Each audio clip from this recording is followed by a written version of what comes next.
Welcome back to Gem of the Week. I'm Praveen, your guide through the fascinating world of diamonds and gemstones. Today we have a truly iconic piece to showcase, a stunning blue sapphire and diamond ring, famously associated with Princess Diana. This sapphire isn't just large, its design makes a bold statement. What happened to her jewelry after that has never been simple. Some pieces were absorbed back into the royal collection, the vast, centuries-old assembly of jewels that technically belong to the crown itself and get passed from reign to reign, worn by whichever royal woman currently holds the relevant title, regardless of personal history or sentiment. Let's start where the story always starts, with a ring. In February of 1981, a 20-year-old Diana Spencer did something no royal bride had really done before her. She didn't wait for a bespoke, one-of-a-kind design created in secret by the crown jeweler, built specifically around her measurements and unveiled only on the day of the announcement. She chose her engagement ring out of a catalogue. Gerard, the royal jeweler at the time, presented her with a selection of existing designs, and Diana picked what she liked, the same way anyone might choose a ring from a display case in any jewelry shop in London. It featured a 12-carat oval Ceylon sapphire, a deep, saturated blue, surrounded by a halo of 14 solitaire diamonds, set in 18-carat white gold. It wasn't just royal. It was, in the truest sense, personal. She chose it. Nobody chose it for her. That detail matters more than it seems. Royal engagement rings were traditionally commission pieces, designed around the bride but ultimately decided by committee, by tradition, by what the family expected a future queen consort to wear on the most photographed hand in the country. Diana broke that pattern before she'd even walked down the aisle at St. Paul's Cathedral. The ring on her hand wasn't chosen for her. It was chosen by her, from options laid out in front of her like any other customer. And that difference is part of why, decades later, it still means something completely different from almost every other piece of jewelry connected to her name. For 16 years, that ring was hers. Through the wedding watched by an estimated global television audience of hundreds of millions, a ceremony built around a dress designed by David and Elizabeth Emanuel, with its 25-foot train trailing behind her up the aisle of St. Paul's Cathedral, through the birth of two sons, William in 1982 and Harry in 1984. Through the very public unraveling of her marriage to Charles across the late 80s and early 90s, through the 1995 interview where she spoke openly about the strain of royal life, through her transformation into one of the most photographed women alive, the sapphire stayed on her hand. Cameras caught it at state banquets.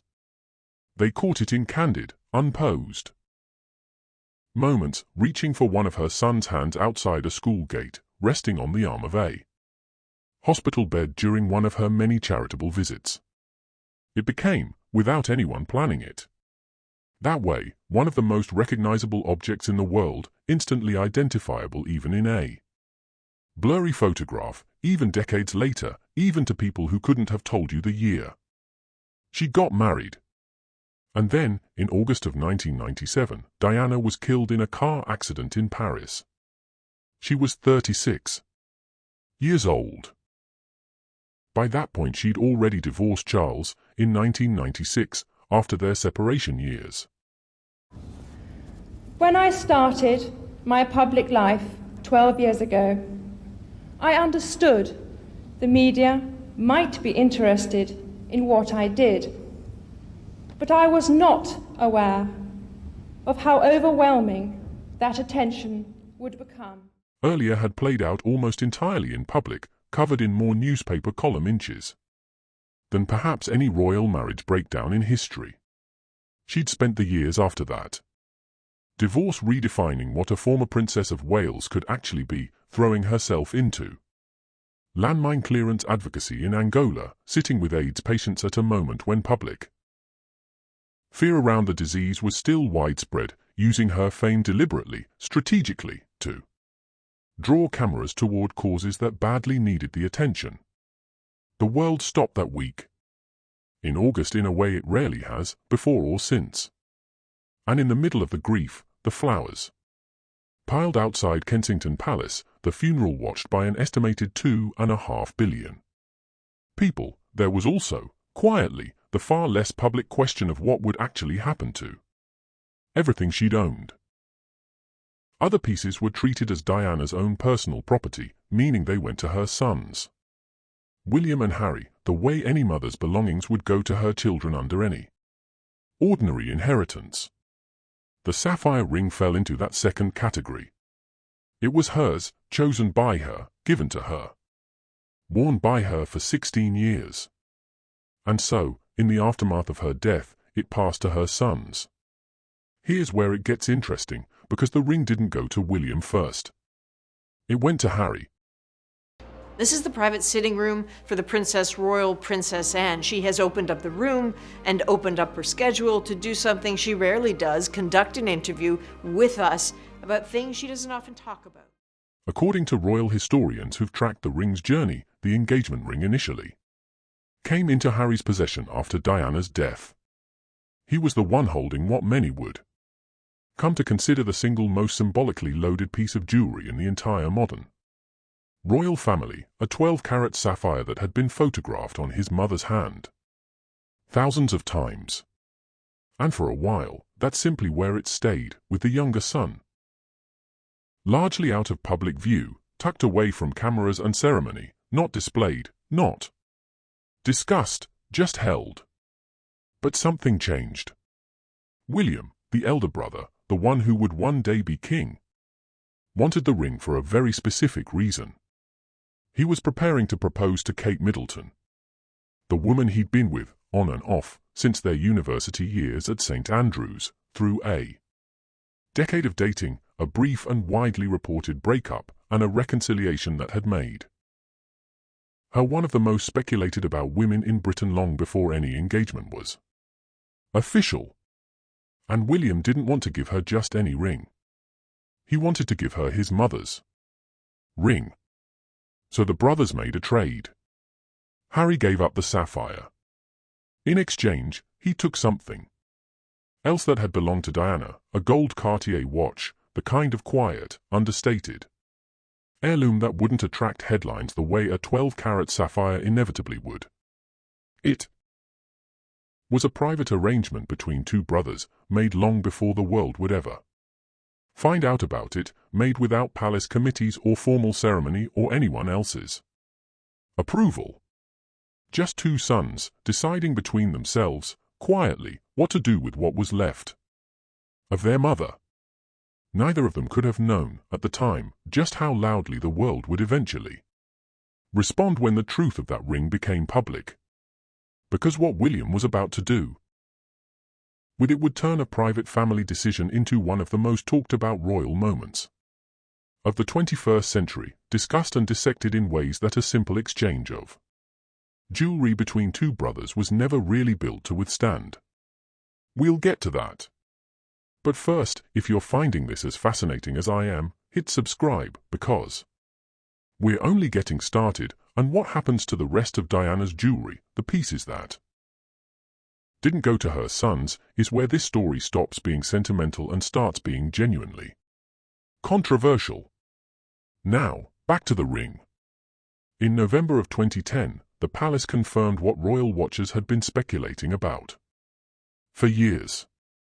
Prince William was engaged to Kate Middleton after 8 years together and one very public split in 2007 that the tabloids had covered relentlessly. And on her finger, in the official engagement photographs released that day, was a ring the entire world recognized instantly, because it was the same one Diana had worn for 16 years. The same deep blue sapphire. The same halo of diamonds. Except now it belonged to a completely different generation. Here's the twist nobody expected.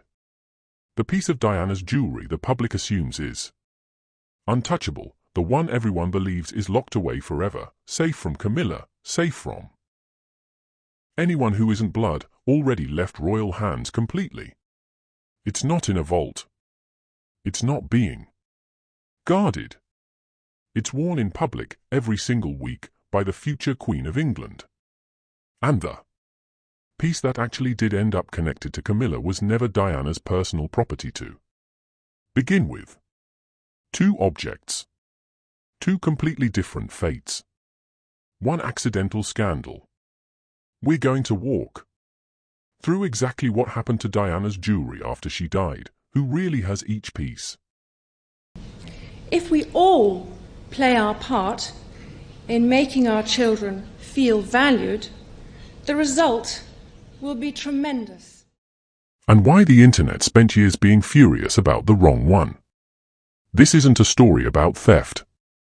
It isn't a story about a vault door slamming shut on a desperate request. Nobody was denied access to anything in a dramatic confrontation behind closed doors. What actually happened is quieter than that, and in some ways, more interesting. Because it involves a distinction almost nobody outside the palace ever bothers to explain. The difference between what a princess owns and what she merely borrows for as long as she holds a title. Get that distinction wrong, and you'll end up furious at exactly the wrong person over exactly the wrong piece of jewelry, which is precisely what happened to a huge portion of the internet in 2025. William addressed it directly in the couple's engagement interview, filmed in the Chinese sitting room at St. James's Palace. He explained that the ring was his mother's engagement ring, and that giving it to Kate was his way of making sure Diana didn't miss out on the excitement of this next chapter of his life. It's my mother's engagement ring, he said, and it's very special to me, as Kate is very special to me now as well. It was a short, simple explanation, delivered without much fanfare. It was also, almost instantly, one of the most emotionally resonant things a modern royal had ever said in public. Think about what that moment actually did. Eating disorders, whether it be anorexia or bulimia, show how an individual can turn the nourishment of the body into a painful attack on themselves. For over a decade after Diana's death, her legacy had existed mostly in memory, in documentaries, in framed photographs, in the ongoing public fascination with what her life might have looked like had she survived to see her sons grow up. But now there was something physical, something worn in daylight, on the hand of the next Princess of Wales. Diana wasn't just being remembered. She was, in a very real sense, still present, still visible, still part of the family's public story every single time Kate stepped in front of a camera, at a hospital opening, at a state visit, at her own wedding. In April of 2011, watched by a global audience nearly as large as her mother-in-law's funeral had drawn. On her wedding day in 1981, Diana received a gift from the Queen Mother, a diamond and emerald piece that she initially wore as a necklace. It was an extraordinary object, roughly 4 carats of white diamond spread across 18 individual stones, centered on a striking 3-carat cabochon green emerald pendant. Diana wore it on some of the most photographed occasions of her public life, including a gala dinner at the Royal York Hotel. During a visit to Toronto, one of the images that would circulate for decades afterward as a defining picture of her early years as Princess of Wales. But critically, the piece hadn't originated as a personal gift from the Queen Mother's private collection in the way people often assumed when they saw it around Diana's neck. It had actually first belonged to Queen Alexandra, wife of King Edward VII, back in 1863. Nearly 120 years before Diana was even born, and had remained part of the royal family's jewels ever since, moving between generations of royal women the way institutional pieces always do. It had simply been loaned to Diana for her tenure as Princess of Wales, the way pieces are loaned to royal women for as long as they hold a particular role, not given to her outright as personal property she could pass down herself. It's a piece with real weight behind it too, not some minor accessory pulled from storage as an afterthought. Roughly 4 carats of white diamonds, 18 stones in total, anchored by that striking 3-carat cabochon emerald at its center, the kind of design that reads as unmistakably formal even at a distance, the sort of thing built specifically to be photographed under chandeliers at a state dinner rather than worn casually. Diana wore it during some of the earliest, most closely watched years of her public life, when the world was still working out exactly who this young, unconventional princess actually was, and every appearance she made was scrutinized for what it might reveal about her. That distinction is the whole story. Because when Diana died in 1997, that necklace didn't go to her sons the way the sapphire ring did. It went back into the royal collection, exactly as royal tradition dictates for pieces that were never truly hers to keep, regardless of how many photographs existed of her wearing it, regardless of how deeply the public associated it with her. It simply returned to where it had always technically belonged, filed away among hundreds of other pieces waiting for the next royal woman whose role called for it. For years after that, the necklace largely disappeared from public view. It wasn't displayed. It wasn't discussed. It sat, as so much of the royal collection does, waiting. And then, sometime around 2012, something happened to it that almost nobody noticed at the time. Camilla, by then married to Charles for 7 years and still working to shift her public image after decades of being cast as the woman who broke up a fairy-tale marriage, had the piece altered. The necklace was reworked into a brooch. There was no announcement, no press release, no formal unveiling event.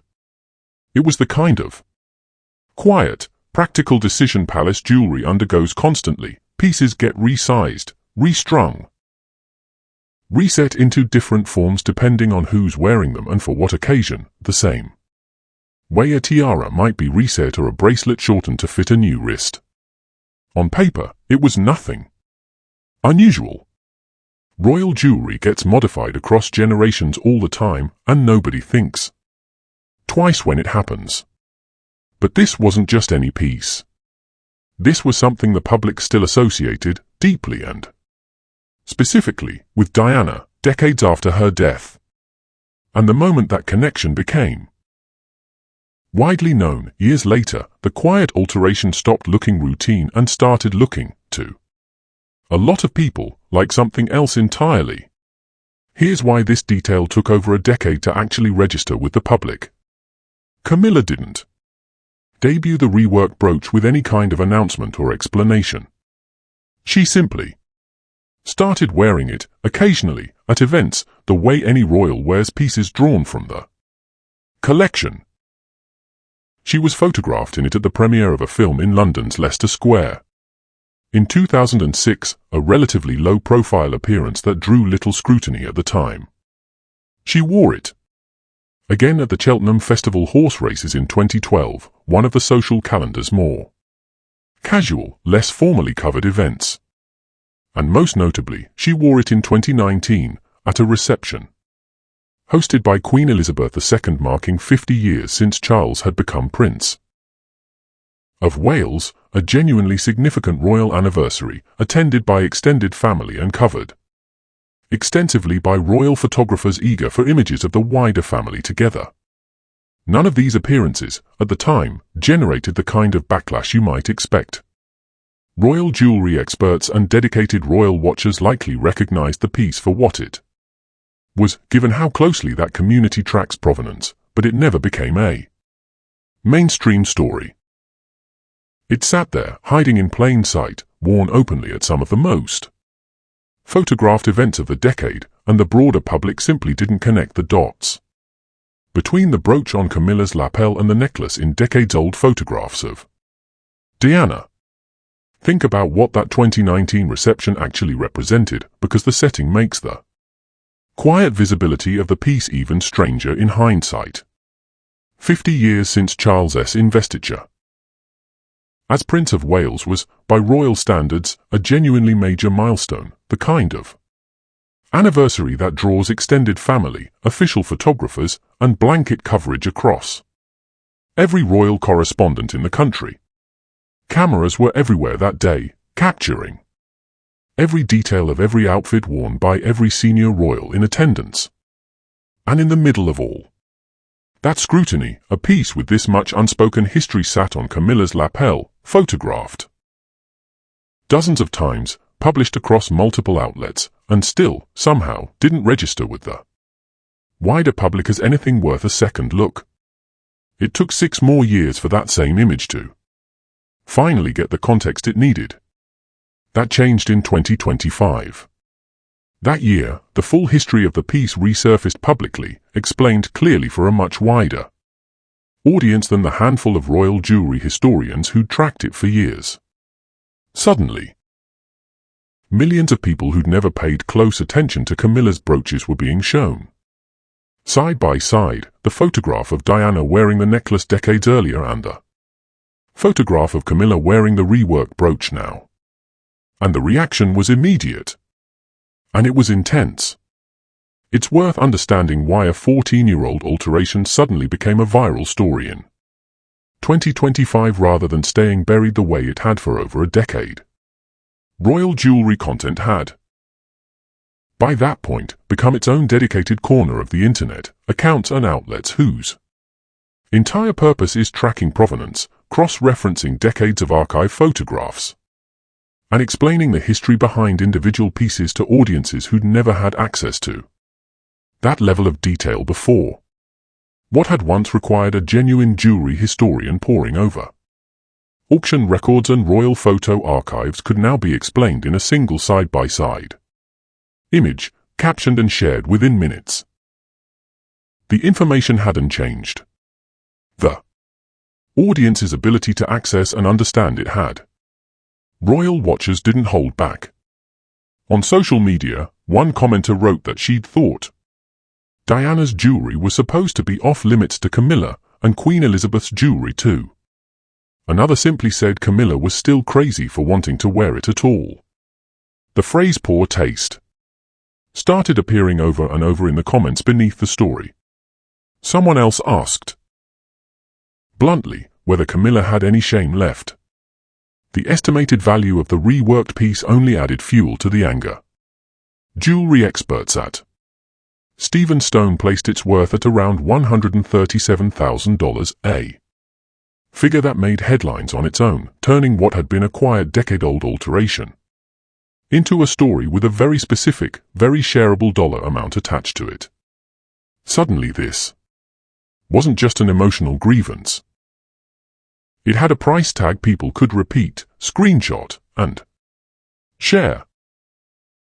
The first real test came in 2012, when Camilla wore the brooch to the horse races at Cheltenham, a comparatively low-key public appearance by royal standards, the kind of event covered by racing photographers and society pages rather than front-page royal correspondents. Even then, only a handful of specialist royal jewelry watchers seemed to clock exactly what she had pinned to her coat. The wider public still associated Diana's jewelry almost entirely with the pieces that had gone directly to her sons, the sapphire engagement ring most of all. Few people were tracking the fate of a single Victorian brooch that had spent most of its recent life quietly rotating through storage, resurfacing every few years on an occasion just prominent enough to be photographed and just minor enough, in the moment, to escape wider notice. That ignorance would not survive 2019. In that year, Queen Elizabeth II hosted a reception to mark 50 years since Charles had been invested as Prince of Wales, a milestone event, heavily photographed, drawing exactly the kind of dense press coverage that a Cheltenham race day never had. The investiture itself, back in 1969, had been a genuine spectacle, broadcast to millions, and marking its 50th anniversary meant assembling a guest list and a photo call built specifically to celebrate the title itself, its history, its weight, everything the 3 feathers on that brooch had always been designed to represent. Camilla arrived wearing the brooch. This time, the cameras caught it clearly, close enough for jewelry historians and casual royal fans alike to recognize precisely what they were looking at. Somewhere in the hours after those photographs circulated, a chain of recognition ran through royal fan communities online. It did not take professional expertise to make the connection. Enough people had, by then, seen the old photographs from Vienna enough times, in documentaries, in magazine retrospectives, in the endless recirculation that happens to iconic images in the age of social media, that the shape of the diamonds alone was enough to trigger recognition. Within hours, side-by-side comparison images began circulating, Diana at the Berg Theatre in 1986 on one side, Camilla at the anniversary reception in 2019 on the other, the same three feathers, the same emerald, presented without commentary because none was really needed. The image did the arguing by itself. This was not just any historic piece. This was Diana's necklace from Vienna, reshaped, sitting on Camilla's chest at an event specifically honoring the 50-year milestone of the very title Diana herself had once held. The reaction split almost immediately down two very different lines, and the shape of that split says as much about the British public's relationship with Diana's memory as it does about a piece of jewellery. On one side were people who found the choice genuinely upsetting. Commentators described it as tacky. Some called it absolutely appalling.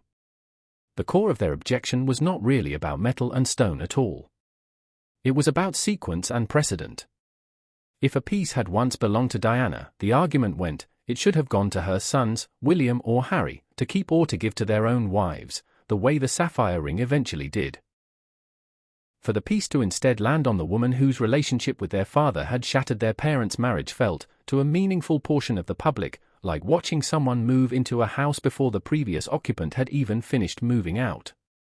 On the other side stood a different, quieter argument, one rooted less in feeling and more in fact. The piece was never Diana's personal property to begin with, this side pointed out.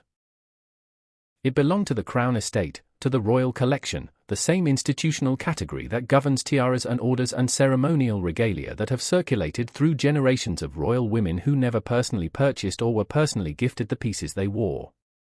Camilla, as the wife of the man who would become king, had every institutional right to wear something drawn from that collection.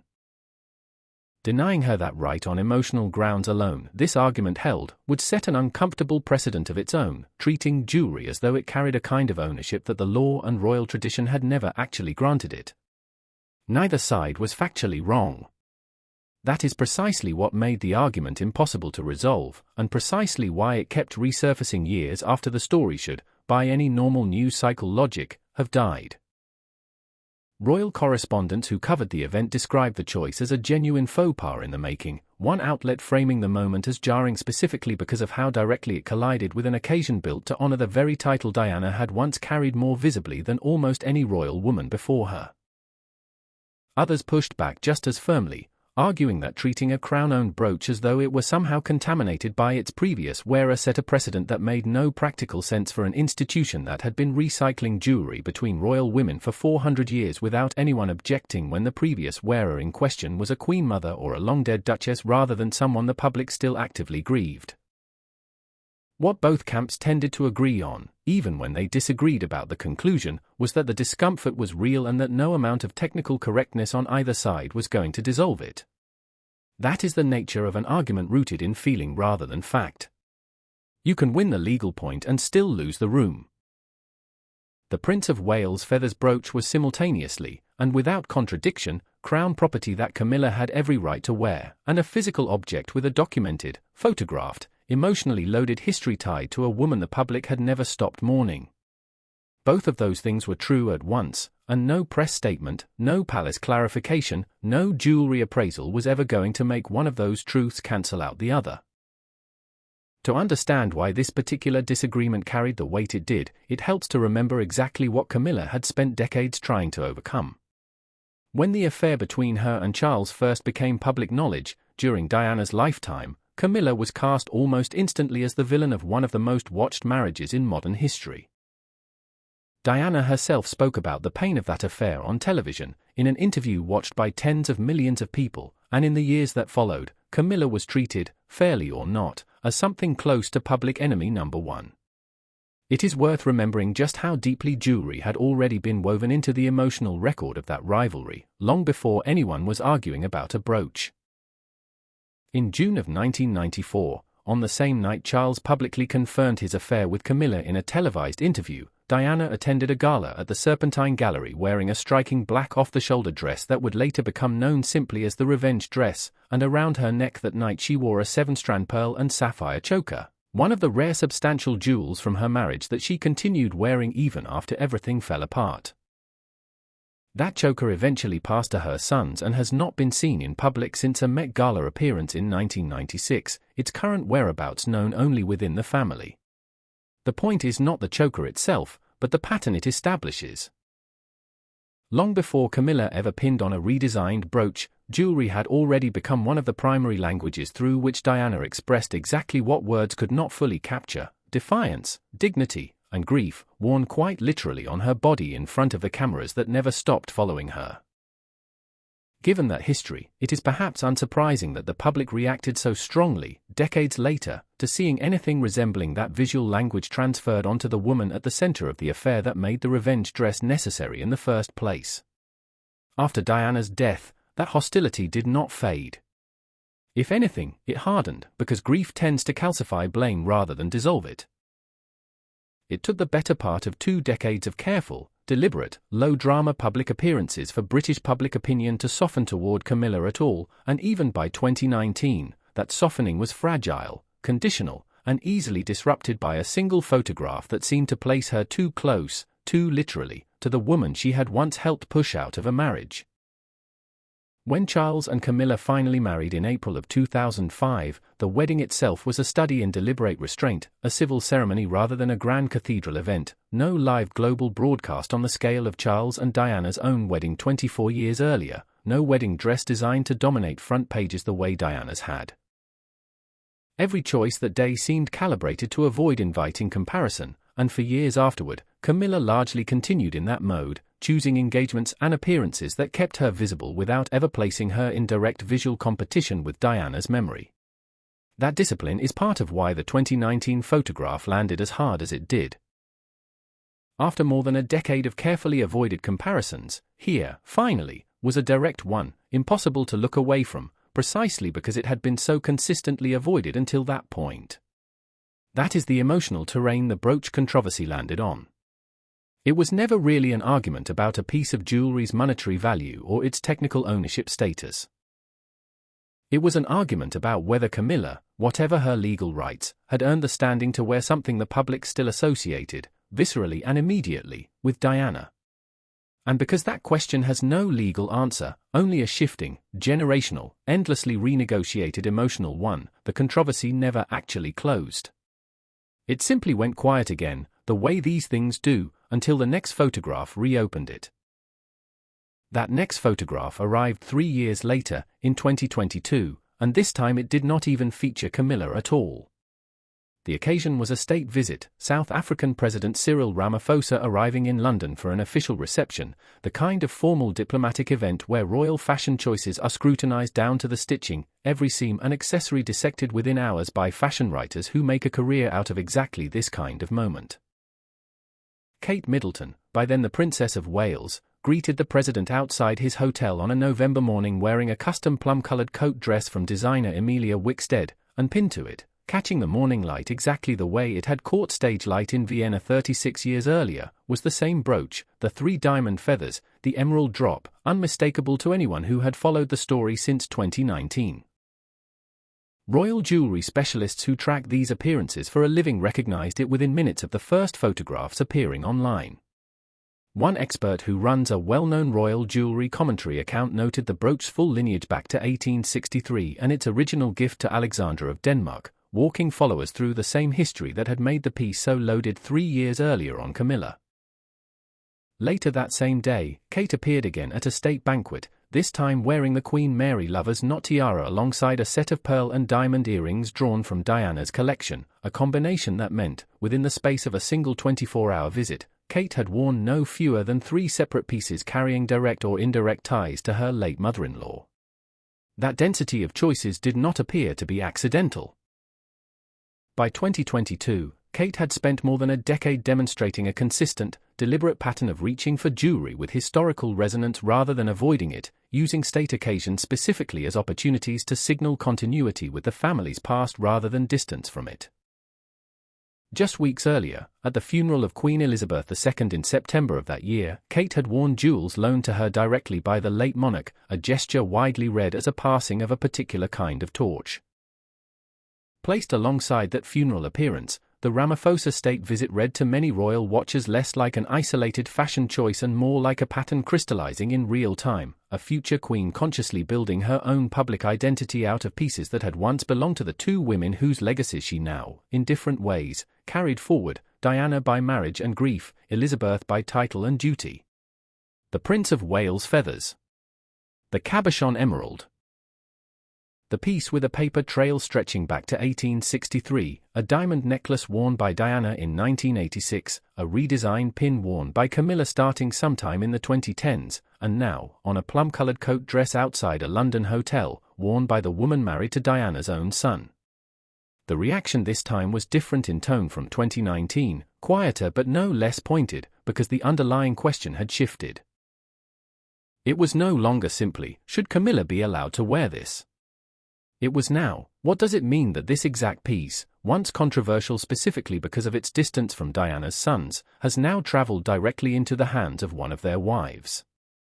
For some observers, Kate's appearance in the brooch felt like a quiet correction, the piece finally settling, generations later, into a branch of the family tree the public had always felt it belonged to in the first place.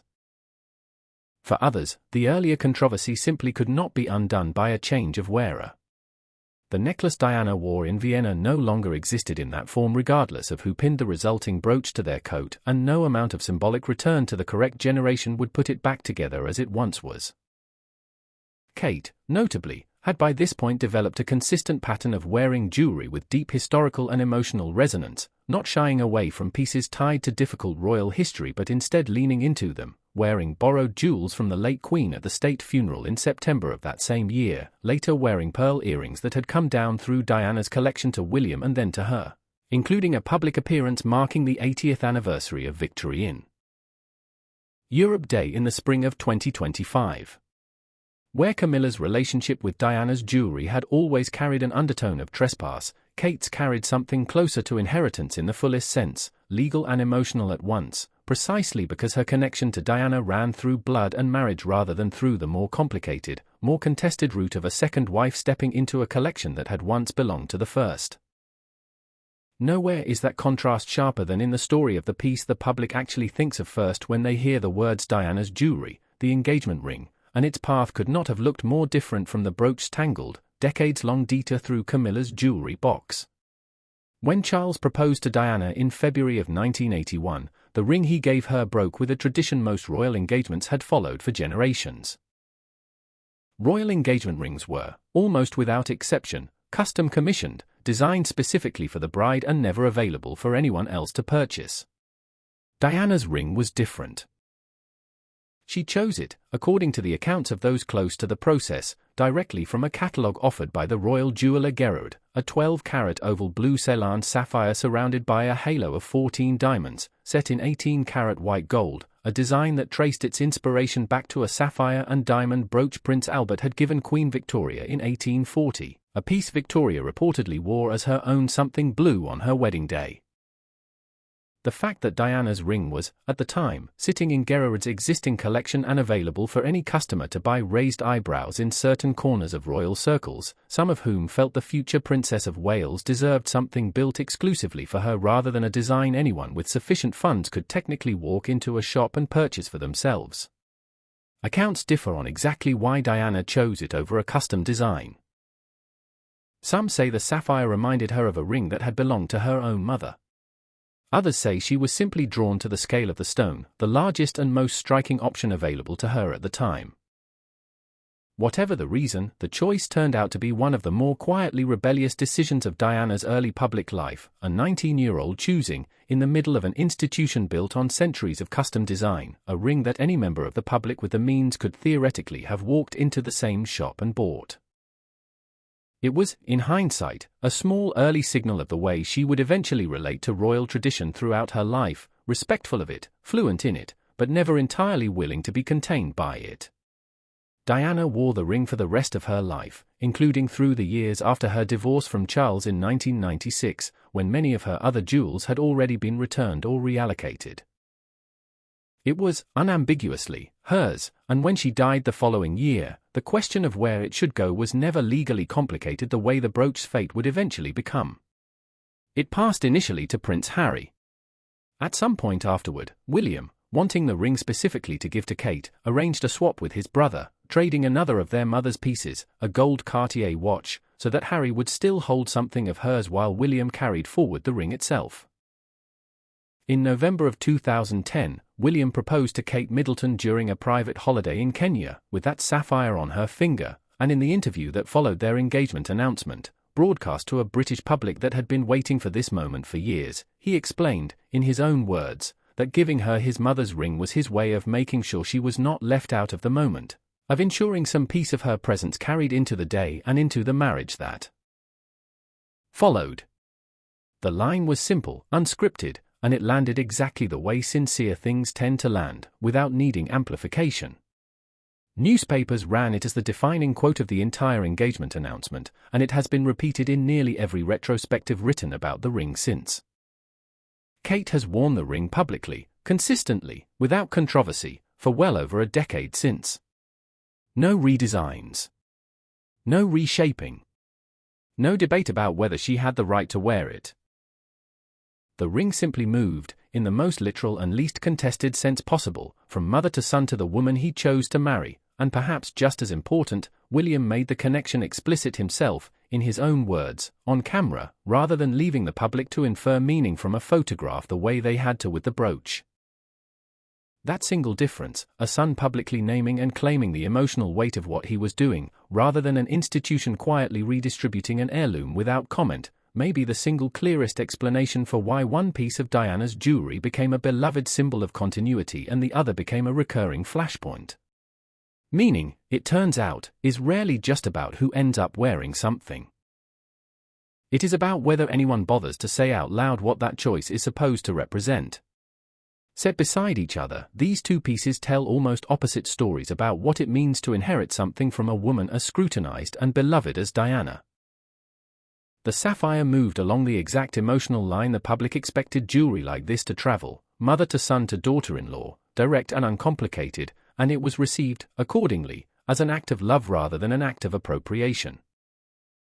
The brooch moved along a very different line, mother figure to institution to second wife, only reaching the generation the public felt entitled to it decades later and only after passing through hands that many people never fully accepted holding it in the first place. The objects themselves are both extraordinary. The controversy attached to one and not the other was never about carats or craftsmanship. It was about the path each piece took to get where it ended up, and whether that path felt, to a watching public still protective of a woman who has been gone for nearly 3 decades, like continuity or like intrusion. That same pattern, continuity for some pieces, quiet tension around others, runs through the rest of Diana's collection once you start tracing where everything actually landed. Harry inherited more than just the ring he eventually traded away. He kept, and Meghan has since worn publicly on multiple occasions, the gold Cartier watch that once belonged to his mother, along with an aquamarine cocktail ring built around a large central stone flanked by small diamonds, a piece with none of the institutional baggage of the royal collection brooch, since it had always been personal property, always destined for Harry alone. Meghan wearing it drew warmth rather than backlash, because everyone understood exactly the lineage it represented, son to wife, nothing more complicated than that. William, beyond the sapphire ring, also inherited a set of pearl earrings that had belonged to his mother, and Kate has worn them repeatedly over the years at events large and small, most recently during the Victory in Europe Day commemorations in May of 2025, 8 decades after the end of the Second World War in Europe. There is also the matter of the Queen Mary Lover's Knot tiara, technically part of the late Queen's own personal collection rather than Diana's, but forever associated with her because of how frequently and how famously she wore it during her marriage to Charles.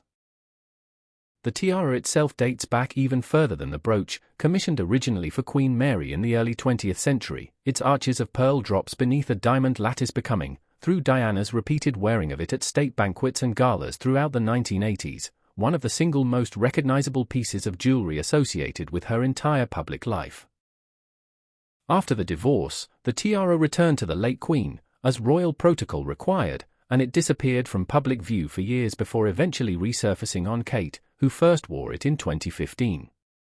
Every subsequent appearance has drawn some version of the same commentary, admiration for the continuity, alongside a quieter undercurrent of grief for the woman who wore it first and never got to see how her son's marriage, or her granddaughter-in-law, would eventually carry it forward.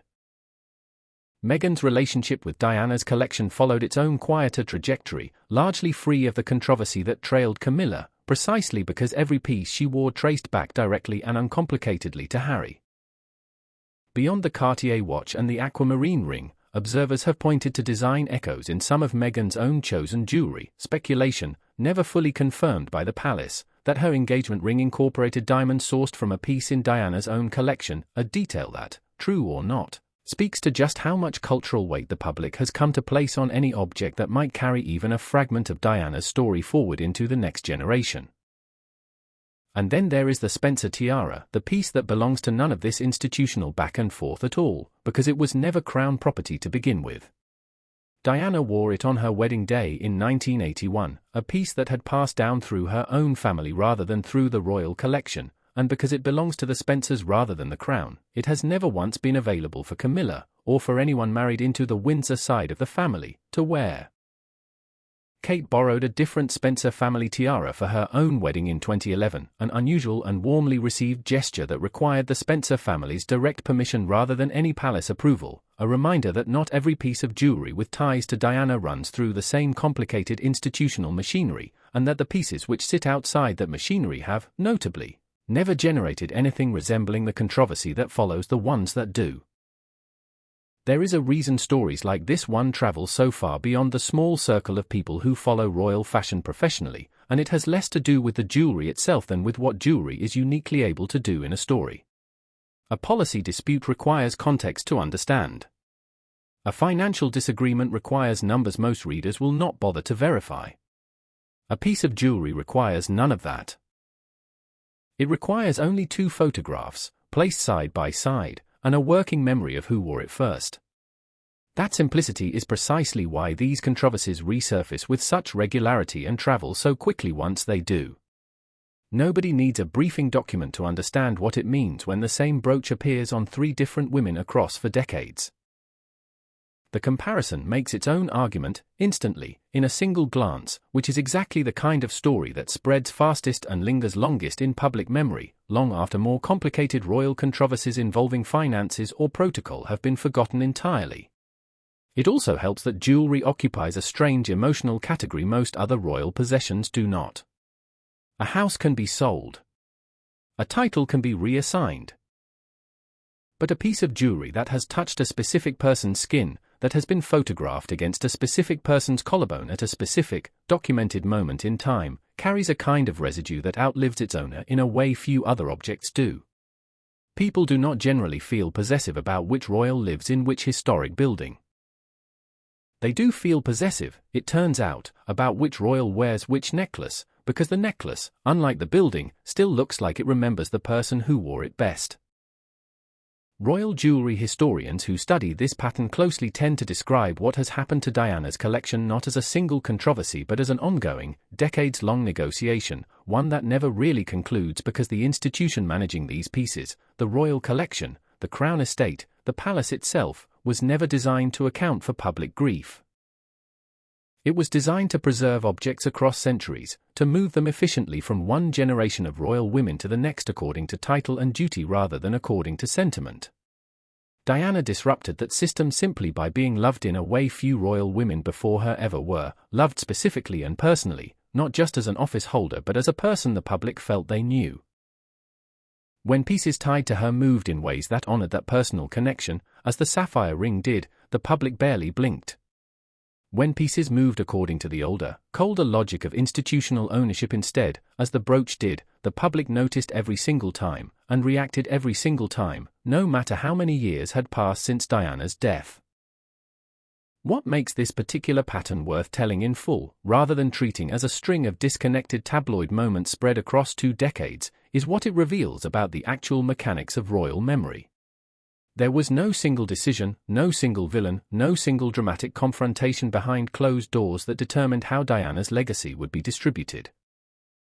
There was, instead, a set of quiet institutional rules, largely invisible to the public, colliding again and again with a set of very visible, very public emotions that those rules were never built to anticipate.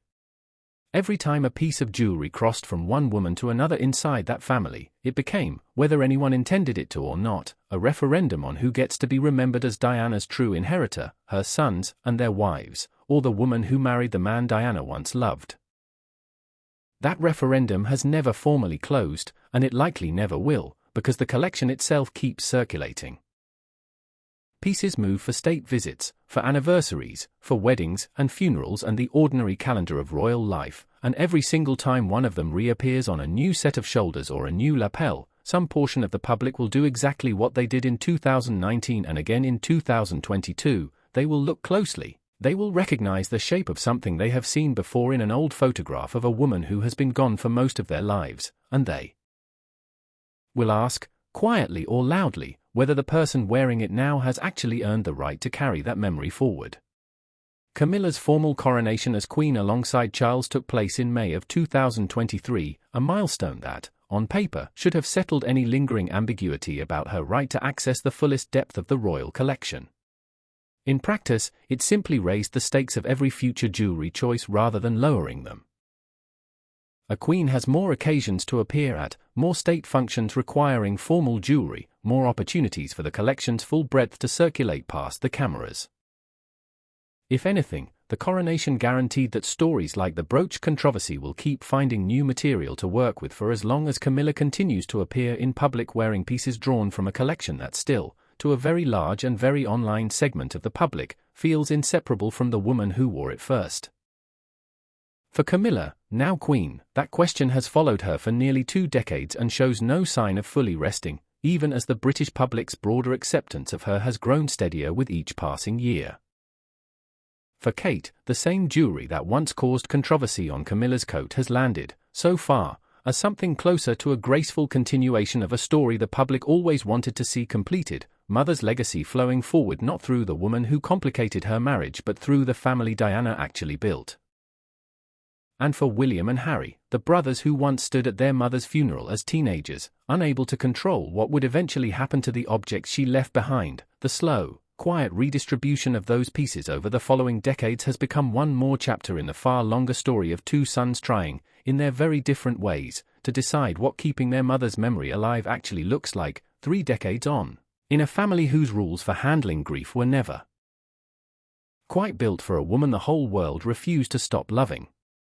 The 2 brothers have, by most accounts, approached that task differently, in jewelry as in almost everything else about how they have chosen to live their adult lives.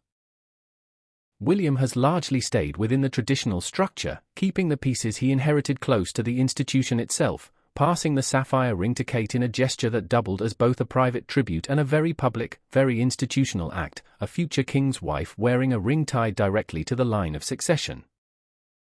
Harry, having stepped back from official royal duties in 2020, has carried his mother's pieces into a life increasingly lived outside the very institution that manages the rest of her collection, the Cartier watch and the aquamarine ring now more likely to appear in California than at a state banquet in London. Neither approach is more correct than the other. Both are simply different answers to the same impossible question every grieving child eventually has to answer for themselves. What do you do with the things your parent left behind when the whole world is watching to see what you decide? Whether the public will ever fully settle the question of who deserves to wear what remains of Diana's jewelry is doubtful.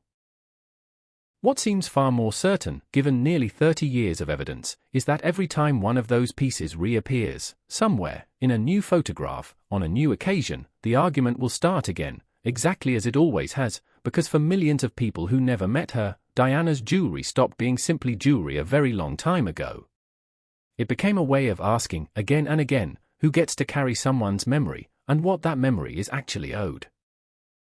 There is something worth sitting with in the fact that none of this required any villain at all. No document was ever smuggled out of a vault. No confrontation ever needed to be staged behind closed doors. An institution that has been quietly moving jewelry between royal women for centuries simply kept doing what it has always done, and a public that loved one particular woman more fiercely and more personally than almost any public figure in modern British history kept noticing, every single time, exactly where that jewelry ended up next. The tension was never really between Camilla and Diana, two women who, by every account, barely knew each other as people. It was between an institution built to think in centuries and a public that, in Diana's case, has simply refused to let 3 decades feel like enough time to stop caring. That refusal shows no sign of fading. If anything, each new generation of royal watchers, encountering these photographs for the first time on social media rather than in the original 1980s press coverage, seems to arrive at the same instinctive reaction their parents once had, a small jolt of recognition, a sense that something personal is at stake in an object that, to the institution managing it, has only ever been crown property. Perhaps that is the real legacy of Diana's jewelry, not any single ring or brooch, but the fact that the argument over who gets to wear it has outlived nearly every person who was actually present when it began. The pieces will keep circulating. The photographs will keep resurfacing. And somewhere, the next time a familiar shape catches the light on a royal lapel, the whole conversation will start again, because that is what happens when an object, and the woman it once belonged to, refuse to be forgotten.